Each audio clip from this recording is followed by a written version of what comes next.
प्रयागराज के आज के इस प्रबुद्ध सम्मेलन में मंच पर उपस्थित प्रदेश सरकार में मेरे वरिष्ठ सहयोगी उप मुख्यमंत्री और इसी माटी के सपूत श्री केशव प्रसाद मौर्य जी, उप मुख्यमंत्री श्री ब्रजेश पाठक जी, प्रदेश सरकार में मेरे सहयोगी मंत्री श्री नंदगोपाल गुप्ता नंदी जी, महापौर श्रीमती अभिलाषा गुप्ता नंदी जी, जिला पंचायत अध्यक्ष डॉक्टर विजय सिंह जी, माननीय सांसद प्रोफेसर गीता बहुगुणा जोशी जी, श्रीमती केसरी देवी पटेल जी, डॉक्टर रमेश चंद्र बिंद जी, प्रदेश सरकार में पूर्व मंत्री श्री सिद्धार्थनाथ सिंह जी, हमारे सभी माननीय विधायकगण श्री हर्षवर्धन वाजपेयी जी, वाचस्पति जी, पीयूष रंजन निषाद जी, राजमणि कोल जी, गुरु प्रसाद जी, प्रवीण पटेल जी, आज के इस कार्यक्रम में उपस्थित विधान परिषद सदस्य श्री लक्ष्मण आचार्य जी, सुरेंद्र चौधरी जी, Shrimati Nirmala Paswan ji, doctor KP Srivastava ji, Bharatiya Janata party के क्षेत्रीय अध्यक्ष श्री महेश श्रीवास्तव जी, जिला अध्यक्ष गंगापाल श्री अश्विनी दुबे जी, जिला अध्यक्ष यमुनापाल श्री विभवनाथ भारती जी, महानगर अध्यक्ष श्री उमेश चंद गणेश केसरवानी जी, भारतीय जनता पार्टी के सभी पदाधिकारीगण, आज के इस प्रबुद्ध सम्मेलन में प्रयागराज के हमारे सभी प्रबुद्ध जन, अधिवक्ता, शिक्षक, चिकित्सक, उद्योग व्यापार मंडल से जुड़े हुए सभी उपस्थित प्रबुद्ध जन भाइयों बहनों, प्रयागराज की धरती को नमन करते हुए मैं आप सबका हृदय से अभिनंदन करता हूं। भाइयों बहनों, तीर्थराज प्रयाग संपूर्ण भारतवासियों की आस्था का प्रतीक है।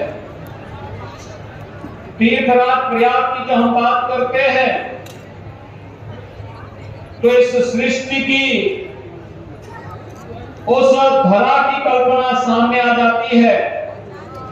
जिसे स्वयं भगवान विष्णु ने रचा हो, और आज भी द्वादश माधव तीर्थराज प्रयाग की शोभा बढ़ा करके इसे तीर्थों में एक महत्वपूर्ण स्थान दिलाते हैं। और जब कुंभ की बात आती है तो सबका ध्यान प्रयागराज की तरफ स्वतः ही जाता है। ठीक है, ऑडियो देख लीजिए। ये हमारा सौभाग्य है कि आदरणीय प्रधानमंत्री मोदी जी के नेतृत्व में, उनके मार्गदर्शन में अक्टूबर 2018 में प्रयागराज कुंभ के ठीक पहले प्रयागराज को उसका पुरातन नाम, पौराणिक नाम प्रदान करने का गौरव हमें प्राप्त हुआ है। इसके लिए मैं अपने सभी सहयोगी मंत्रियों और यहाँ के जनप्रतिनिधियों का हृदय से अभिनंदन करते हुए प्रयागराज के आप सभी प्रबुद्ध जनों का मैं हृदय से आभार व्यक्त करता हूँ। विधानसभा चुनाव में आपने प्रयागराज से भारतीय जनता पार्टी को अपना जो समर्थन दिया, आशीर्वाद दिया, आज उसके परिणाम स्वरूप डबल इंजन की सरकार प्रदेश के अंदर फिर से कार्य कर रही है। और आज उसी का परिणाम है कि 1295 करोड़ रुपए की इन परियोजनाओं की सौगात लेकर के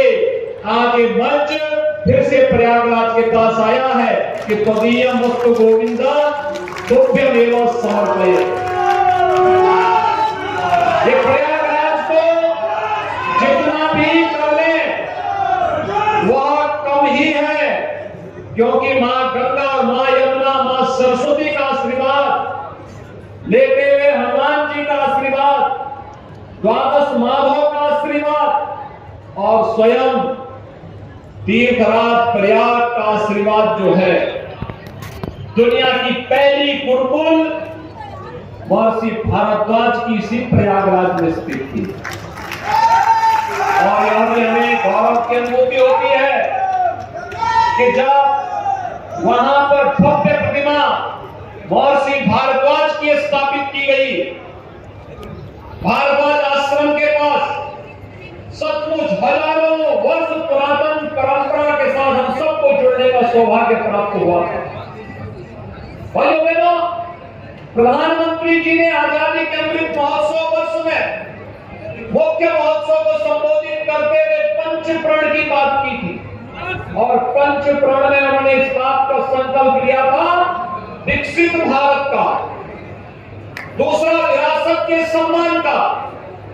तीसरा गुलामी के को सर्वथा समाप्त करना है,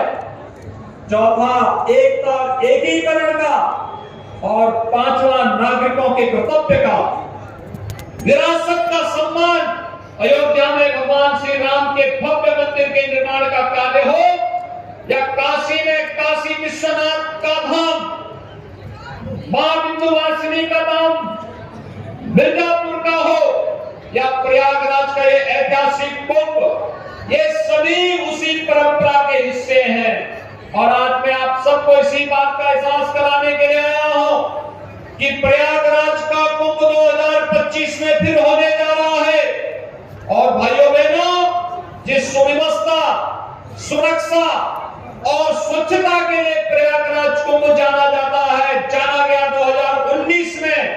इस परंपरा को और भी अच्छे ढंग से प्रस्तुत करने के लिए आज मैं दोनों डिप्टी सीएम नंदी जी,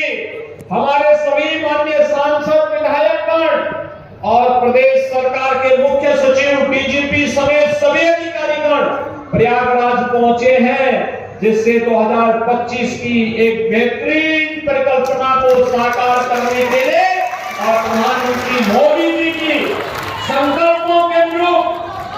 2025 के महाकुंभ के आयोजन को हम लोग प्रयागराज की भावना के अनुरूप यहाँ पर लागू कर सके, उसका क्रियान्वयन कर सके। आज भाइयों बहनों, प्रयागराज से जुड़ी हुई अनेक परियोजनाओं का यहाँ पे लोकार्पण हो रहा है, जिनमें नगर निगम के कुछ सीवरेज ट्रीटमेंट प्लांट है, यहाँ पर एक एफएसएल की लैब का उद्घाटन भी हो रहा है, यहाँ पे राजकीय इंटर कॉलेज, आईटीआई और तमाम अन्य स्वास्थ्य से संबंधित, पशु चिकित्सा से संबंधित, नगर विकास से संबंधित, समाज कल्याण से संबंधित, सैनिक कल्याण से संबंधित, स्पोर्ट्स से संबंधित और अन्य बुनियादी सुविधाओं से संबंधित विकास की परियोजनाओं के लोकार्पण के साथ ही पेयजल की स्कीम के भी लोकार्पण और शिलान्यास के कार्यक्रम को भी आज यहाँ पर एक साथ 1295 करोड़ रुपए की लागत की परियोजनाओं को आज हम सब यहाँ पर शिलान्यास और लोकार्पण के साथ जोड़ रहे हैं। भाइयों बहनों, स्मार्ट सिटी मिशन के अंतर्गत 2019 में बना प्रयागराज का ICCC integrated command and control centre Prayagraj Kumbh को सुरक्षित और सुव्यवस्थित ढंग से संपन्न करने में महती भूमिका का निर्वहन किया था। स्मार्ट सिटी मिशन के अंतर्गत अनेक कार्यक्रम प्रयागराज के अंदर संपन्न हुए हैं और उन्हें संपन्न कराया जा रहा है। जैसे ग्रामीण क्षेत्र में हर घर नल की योजना जल जीवन मिशन के अंतर्गत पूरी हो रही है, ऐसे ही भाइयों बहनों, हम लोग अमृत योजना के अंतर्गत शहरी क्षेत्र में जो लोग बचे हुए परिवार हैं, उन लोगों को भी शुद्ध पेयजल के साथ जोड़ने का कार्य कर रहे हैं। ये सरकार आम जनमानस की सुविधा के लिए पूरी तत्परता के साथ कार्य कर रही है। और अगर हमें डबल इंजन की सरकार तब अपनी कार्य को सफलतापूर्वक आगे बढ़ाने में आगे सफलतापूर्वक उन्हें बढ़ाने में सफल होती है, तब जब उनके साथ स्थानीय निकाय की संस्थाओं का योगदान भी उसी तत्परता और गति के साथ होता है। आपने देखा होगा 2019 का कुंभ नगर निगम में हमारा बोर्ड था, प्रदेश और केंद्र में सरकारें थी, उसे हमें लागू करने में कोई दिक्कत नहीं हुई। और इसलिए भाइयों बहनों, आज आपने देखा होगा जब से भारतीय जनता पार्टी की गठबंधन की सरकार आई, हर गरीब को आवास की सुविधा, हर गरीब को शौचालय की सुविधा, हर गरीब को विद्युत कनेक्शन की सुविधा, हर गरीब को उज्ज्वला योजना की सुविधा, हर स्ट्रीट वेंडर को पीएम स्वनिधि योजना के अंतर्गत जोड़ने में सफलता प्राप्त हुई। तो साथ साथ भाइयों बहनों, आपने देखा होगा कि तमाम योजनाओं को उन तक पहुंचाने में भी जहां मदद मिली, ईज ऑफ लिविंग के लक्ष्य को प्राप्त करने में सफलता प्राप्त हुई। आज प्रयागराज न केवल 2019 में संवरा है, बल्कि 2025 के लिए एक नए प्रयागराज की इस परिकल्पना को कैसे साकार किया जा सके, जिसमें भव्य और दिव्य कुंभ के आयोजन को हम लोग लागू कर सके, आज उसी के लिए हम सब यहाँ पर उपस्थित हुए हैं। मैं प्रयागराज के सभी प्रबुद्धजनों से अपील करना चाहूंगा कि आप सबका आशीर्वाद सदैव डबल इंजन सरकार के साथ रहा है और आपके द्वारा दिए जाने वाले प्रत्येक सुझाव का सरकार स्वागत करेगी। सरकार ने जहां अपने युवाओं के लिए रोजगार, उनके स्वावलंबन के लिए कार्यक्रम को ईमानदारी के साथ आगे बढ़ाया है और पूरा प्रयास किया है कि विकास में बैरियर करने वाले तत्वों के खिलाफ सरकार जीरो टॉलरेंस के साथ सरकार का यह ध्यान आगे बढ़ा है। हमने तय किया है कि कोई भी माफिया अगर कहीं पे उसने किसी गरीब की, किसी व्यापारी की, किसी आम नागरिक की संपत्ति पर, सार्वजनिक संपत्ति पर कब्जा किया है, तो संपत्ति को न केवल खाली कराएंगे, बल्कि उस माफिया की अर्जित की गई संपत्ति को जब्त करके वहां पर गरीबों के लिए, अधिवक्ताओं के लिए, शिक्षकों के लिए, चिकित्सकों के लिए आवश्यक सुविधा का निर्माण भी करेंगे और महिला संरक्षण गृह का निर्माण करके उस संपत्ति को फिर से सरकार अधिग्रहण करने का कार्य भी करेगी। और उसी का एक उदाहरण प्रयागराज ने प्रस्तुत किया है। आने वाले समय में सरकार का एक कार्यक्रम भी चलेगा, मिशन रोजगार के अंतर्गत प्रयागराज में लाखों नौजवान अपने कैरियर को संवारने के इस पवित्र कार्यक्रम के साथ जुड़े रहते हैं। अभ्युदय योजना सरकार की धारा पर उतर रही है। एक बार फिर से आप सभी को हृदय से